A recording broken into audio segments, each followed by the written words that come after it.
Tuning House kuzov joyimiz alhamdulillah ishga tushdi. Xizmatlar bo'lsa kelaverasizlar. Xullas hozir bolalarga padargani zo'rini beramiz. Tok ketib qolgan paytda ham polirovka qiladigan apparat uje mashinalar ko'payib qopti. Qisqacha kirib ish jarayonlaridan tanishtiramiz. Ketdik. Qani birotta emotsiyalarni ko'ramiz. Hormaylar. Va alaykum assalom. Xalis. Sizmisiz? Charchamayapsizmi?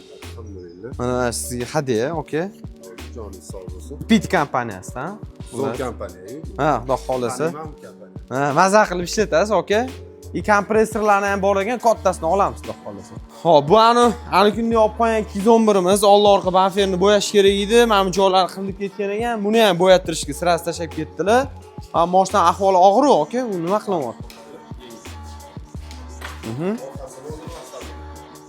Ha, old eshik almashyapti, orqani vassalanadi. Mashhot chiqadimi mana shu? Beskraska chiqaramiz. Beskraska, gap yo'q. Bagaj qismida bor.